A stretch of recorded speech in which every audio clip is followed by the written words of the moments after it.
Hey guys, so something that's always on my mind and always bugging me is that a lot of these symptoms that people have, like, having to get surgeries or procedures to fix certain things or having to take medications that cause other symptoms, a lot of people think that this is just normal and it's just a normal way to live their life. And I think that that's just bogus. Like, there's no way that that should be how everyone is supposed to live. When in reality, I think that a lot of these symptoms that people have are a result of things people do on a day-to-day basis and things that maybe they shouldn't be doing, or maybe things that they could be doing better. So I think of it more like Newton's third law.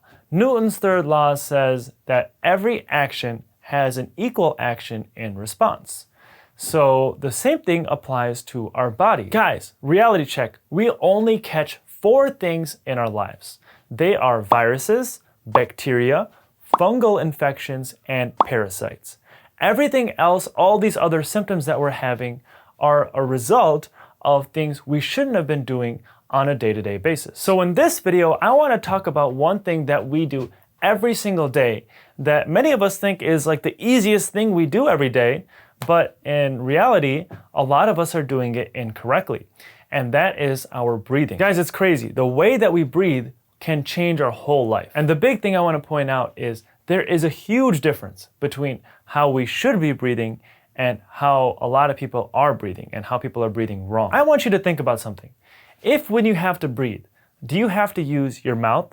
Do you only use the upper half of your chest? Do you breathe in like super quickly? Do you start using other muscles to help you breathe? Like, do you use any muscles in your neck, your face, or your shoulders to help you breathe? Or when you have to breathe, do you have to change your posture? Like, do you have to put your head more forward, put your head more back, or start arching your back or arching your shoulders? If you have to do any of these things, you are breathing wrong. You know, a lot of people think when I say that they're breathing wrong or someone else says that they're breathing wrong, that the issue is just oxygen, that they're not getting enough oxygen. When in reality, that's not the case. Our air has about 21% oxygen. You may think that that's pretty low. Like, I can go to an oxygen bar and get 100% oxygen. Well, the human body only needs about 5% of oxygen in the air around us. So we're actually getting a lot more oxygen than we need already. So I want to do a little bit of history here, because people back in the day did not used to breathe how we breathe now. Our breathing has actually changed a lot in the last 100 years. So back in the 1920s, people would breathe about 5 to 6 liters of air per minute. So what happened throughout history? Well, after 30 years or so, in the 1950s, our breathing rate shot up. So in the 1950s, the breathing rate actually went up to double. So now in the 1950s, people were breathing about 12 liters of air per minute. And sorry about my bad handwriting, that's not gonna change. So now we're still breathing the same amount of air as in the 1950s. So it's still about 12 liters a minute. So what changed between the 1920s and the 1950s to change our breathing rate that drastically? Well, in the 1950s, that's when McDonald's and KFC hit the market and all these fast food chains came and people's diet changed a lot. So now in the 1950s, you have this fast food hit the market and everyone's like, oh my God, this is amazing. We can get food in like 2 minutes and this food is delicious. But obviously they probably didn't know as much then, like as we do now, that a lot of this fast food is really unhealthy. So I'm assuming that has something to do with why people's breathing has gone up so much. So what's the big deal here if we're breathing so much more than we used to? Like, okay, big deal. I'm still getting air into my lungs. Well, what does breathing do? Well, one, breathing keeps us alive, but it also regulates the pH in our body. pH is basically a measure of how acidic an environment is. So a pH of 7 is like a neutral pH. So that's like water. And a pH of really high, like 14, would be like bleach. And that's really, really basic. And a pH closer to the other end of the scale would be something that's really acidic. Like pH of 1 would be like battery acid, something you don't want to drink. So again, our breathing will regulate our pH and obviously it keeps us alive, right? So the pH in our body is really important to keep stable. And the pH in our body has to be between 7.35 to 7.45. So as you can see, that's a pretty small range. And it's really important that we keep our body in this pH range, because if we don't, then things in our body just won't function normally. But we absolutely cannot let this pH get up to 7.8 or 6.8, down to 6.8. Because if our pH in our body gets this basic, or if it gets this acidic, then the cells in our body will die. They cannot survive in these environments. So that's why it's really important for our body to keep this pH range. But luckily, that's not our responsibility. Well, technically it is. So we have something in this brainstem that will regulate the pH in our body. So this brainstem will release molecules. So if something's getting too acidic, it'll release a molecule, or if something's getting too basic, it'll release another molecule. And these molecules that the brainstem releases are called buffers. And it's basically just buffering our pH to make sure it stays in this range. But one crucial thing we need for this brainstem to make these buffers is CO2, or carbon dioxide. So our CO2 is very important. And you might have thought that our CO2 is just a waste product, because if you remember from biology, when we breathe in, we take in oxygen, but when we breathe out, we're breathing out CO2. So I used to always think that carbon dioxide is just a waste. We need to get rid of it as much as we can from our body. But it actually has a lot of important functions, as you can see, because without it, our brainstem wouldn't be able to keep this pH balance. So how do we get CO2? We know how we get oxygen. We already said we get it from the air that we breathe, and we already get way more than we need from our air. Well, we don't get CO2 from our air. In our air, we only have about 0.03% of CO2. So we don't get any CO2 from the air that we breathe. So actually, plants can get CO2 from the air that we breathe, but we cannot. So where do we get CO2? Well, we get it from a couple ways in our body. One is through exercising. So if you are a person that likes to lift weights and exercise, that's really good because you're getting a lot of CO2. Another way we get it is just our body's metabolism. So our metabolism is basically what our body's doing all the time, and it's just producing this CO2. So these are the two ways we get CO2 in our body. So how much CO2 do we need? Well, it's actually measured more in terms of pressure. So the optimal amount of CO2 in our body is 40 millimeters mercury.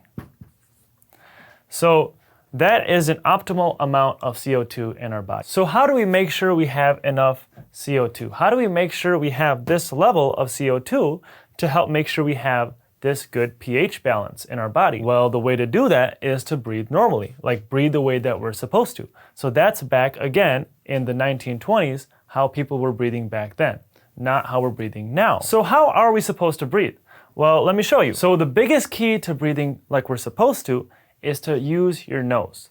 So the way we're supposed to breathe is to breathe in and out through your nose. This is how mammals were meant to breathe, and this is how the human body was designed, because you get a whole load of benefits from breathing through your nose. So the way we're supposed to breathe is, one, slow breaths, both in and out through our nose. And you want to kind of get it to about 40% of the time you're inhaling and 60% of the time you're exhaling. And you also want to have about 6 breaths per minute. Now, you may be wondering, like, holy crap, that's like barely even breathing. But if you master the way you're supposed to breathe and you take slow breaths both in and out through your nose, you can get to this point, because this is how we're supposed to breathe at an optimal level. So by the way, I'm not talking about like when you're exercising or anything like that. I'm talking about more when you're just relaxing at home. So this is how you should be breathing at that time. Now, these numbers aren't more like an exact. It's different for everybody, right? Everybody's a little different, but this will change depending on what you're doing. So what are the other benefits we get from breathing through our nose slowly like this? Well, one, so we have a nose here, and this nose provides a lot of benefits that breathing through our mouth will not do. So one is it will filter our air. So our air has a lot of dust and other particles in it, and our nose hairs will filter that. But also, the mucus in our nose can filter out a lot of the viruses and bacteria. And it'll actually filter out 98 to 99% of viruses and bacteria. So if you want a quick tip to stop getting sick, or to at least get sick a lot less than you are right now, it's to start using your nose. And also, it will warm and humidify the air that enters our lungs. So by doing this warming and humidifying the air that goes into our lungs, it basically makes the air more ideal for our lungs. So if this doesn't happen, like when we're breathing through our mouth, this cold, non-humidified air will start to irritate our lungs a little bit, and that can cause our lungs to have more of a reaction, cause more inflammation, and even induce some allergies. So this can help a lot, especially on days where it's like a winter day outside, and if you ever had like a cough attack or an asthma attack when you're breathing outside and you feel like your chest is getting tighter and everything's getting tightened, that could be because you're breathing through your mouth and you're not getting this benefit of the humidifying and the warming which you get through your nose. And another thing that breathing through our nose gives us is nitric oxide. Now, nitric oxide is super cool because nitric oxide is both an antibacterial and a vasodilator. So that means all our sinuses and everything up here, because this is an antibacterial, it can fight off all those bacteria and prevent any infections. So it can keep everything up there really clean. So again, it can prevent you from getting sick, and it can also prevent your nose from getting clogged all the time. And also the last thing is breathing through our nose will keep us relaxed. So the way we should be breathing, again, I'm going to add one more to this list, is using our diaphragm.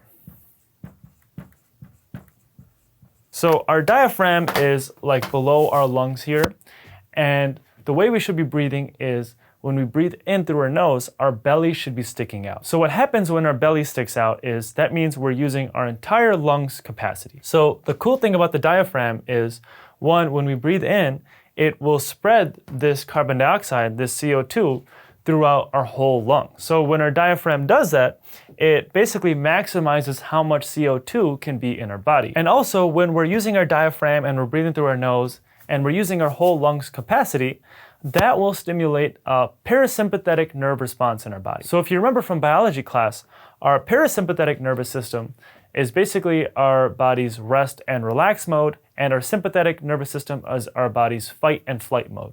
So when we're breathing through our nose and we're using our diaphragm, we're getting this parasympathetic response. So it's keeping our body super relaxed. Now, when we're breathing through our mouth, we're only using the upper half of our chest most of the time. And again, we're taking these shorter, more frequent breaths, which again, that's why our breathing rate has basically doubled in the last 100 years. So now that our breathing rate is doubled, we're taking these shorter breaths, only using our upper half of our chest, and our sympathetic nervous system is going to release these hormones. And you don't want to be in this fight or flight mode all the time, because this fight or flight mode, these hormones can really make you stressed out. And that can lead to a lot of anxiety, depression, and just being stressed all the time.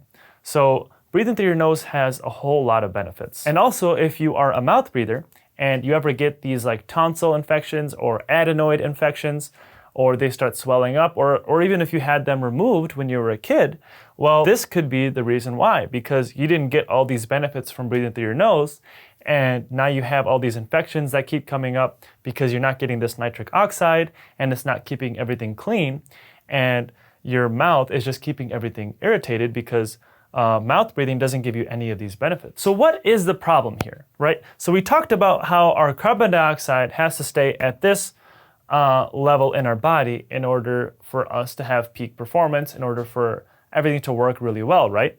Well, over time, what can happen is you can get a new normal in your body. And what can happen is, like how we're breathing now, where our breathing rate really increases and we're releasing a lot more carbon dioxide, that brainstem of ours will start to adapt to a new normal. So like picture like a football player. Every day they're running routes or they're going to practice and they're doing some crazy drills, and a normal person will probably be like, I can't do any of that because I'll get exhausted. But to a football player, that's normal. That's their everyday life. Well, if we make our everyday life not breathing so well, this number will go down. So let's say it goes down to 30. Well, now you have less carbon dioxide in your body, and your brainstem will basically see this number and think, okay, it's time to take a new breath, because this is the new normal. So this can keep going down, and your CO2 levels will keep going down. So what is the issue with that? So now that our breathing rate has gone up and we're releasing more CO2, and we have a new normal breathing level, we have less CO2 in our body. And again, that CO2 is so important for regulating the pH in our body. So our body has to respond a certain way, right? Because without CO2, our pH in our body is going to be out of whack. And if it gets too out of whack, then our cells are going to die. So our body has to fight off how to prevent losing too much CO2. Well, we said the two ways to get CO2, again, are exercising and metabolism. So your body's not going to force you to exercise more, right? And you can only get so much CO2 from your metabolism, and if you keep breathing that out, where else can you get CO2? Well, what happens is our body can actually limit how much we breathe out. So what our body can do is, since our CO2 levels are dropping, it can constrict our airway. And it basically will close our breathing tubes so that it's a lot harder for us to breathe out. So now you're gonna have a tighter chest, you're gonna have a constricted airway, but your body has to do this because it has to keep these CO2 levels in our body in check. So you may think that's crazy, but it doesn't end there. If our CO2 levels drop and our breathing tubes are constricted, it's not just those tubes, it's actually every single tube in our body that gets constricted. So we have a lot of tubes in our body. One obviously is for breathing, but we also have tubes that carry our blood, so our circulatory system. We also have our digestive system. We also have our reproductive system, our urinary system. So all these tubes will act together. It's not just our breathing tubes now. So if our CO2 levels drop, every single tube in our body will get constricted. So you can see that there's a real systemic effect now. It's not just about breathing anymore, it's about your whole body. And back to what I was saying in the beginning of the video, we can adapt to a new normal, and that new normal is taking all these pills and all these other symptoms that we're having that we think is normal, but it really is an effect of the things we're doing on a day-to-day basis. So let's say it gets really bad. Let's say that narrowing these tubes don't work, and we still need more CO2 in our body. What else can our body do? We already tried exercising, we already exhausted the metabolism, and we already constricted the tubes. Well, the next thing it can do is the breath hold, which it basically stops you from breathing. So if you ever catch yourself during the day where you're just not breathing, that's your body telling you that it needs to make more CO2. Or this can also happen when you're sleeping. And this is also called sleep apnea, where your body just stops breathing, and that's to build up the CO2 in your body. And this is why sleep apnea is such a big issue. And this is why people can die if they don't get their sleep apnea taken care of. All right, so the last thing I want to talk about is how oxygen is delivered to our cells and how oxygen is given to our body. So these are supposed to be your lungs. Again, sorry that I'm such a bad drawer. So oxygen is coming in through our breathing tube, and it's going into our lungs. Now, when oxygen gets into our lungs, I want you to think of it basically like it's boarding a train. So we have all these trains in our lungs, right? We have millions of these trains, and these trains are called hemoglobin. So hemoglobin is what carries the oxygen to the rest of our body. So each of these trains, each of these hemoglobin trains will carry 4 oxygen molecules. So we have oxygen coming, and once 4 of these oxygens fill up one of these hemoglobin trains, now it's ready to go to the rest of our body. And 4 oxygens on one of these hemoglobins is called oxygen saturation. So if you ever have taken a pulse oximeter or something like that, where it goes on your finger and it measures how much oxygen is in your body, it may read super high. It may read 98 to 99%. That's really good. And that means that our oxygen is saturated. That means our oxygen comes into our lungs and it's going to these hemoglobin. So that's really good, right? That means that we're getting a lot of oxygen. So both mouth breathers and nose breathers should get a good amount of oxygen saturation, because either way you're still getting air into your lungs, that oxygen is still going to the hemoglobin. It'll probably be better still through your nose, because when you breathe through your nose, you breathe slowly, and that gives more time for this oxygen to spend in your lungs to go to this hemoglobin. But in a nutshell, it shouldn't really change a whole lot. So now that this oxygen has boarded the train, it's time for this train to go, and this train will go in all sorts of directions. It'll go to different parts of our body. Like, for example, one part is our brain. And it's really important for our brain to get oxygen because that's how we function really well. So now that this hemoglobin, now that this train has reached this drop-off point, it's time for this oxygen to leave. So this oxygen now has to go from this hemoglobin to the cells in our brain. But the only way it does that is it needs a conductor. Like, you know, when you go, when you're getting off a train, you have to have the conductor or someone tell you, unless you're like in New York or something, where as soon as the door is open, everyone has to bolt out of there. But regardless, the doors have to open, something has to happen for that oxygen to leave this train. And in this case, in our human body, that conductor is our CO2. So that only happens when we have enough CO2. So again, we're going back to the CO2 here. So remember when I said the other thing that CO2 does is it regulates our pH. And we want our pH to be between 7.35 and 7.45 in our body. And that's what our brainstem does by regulating this. So for this oxygen to leave this hemoglobin and go to our brain, it needs the pH to be down to 7.35. And if this carbon dioxide, if we don't have enough of that, then our pH doesn't get to that point. So our oxygen readings will look really good. So if we have like a pulse oximeter and it measures how much oxygen is in our blood, it'll read really high because our oxygen is all over this hemoglobin.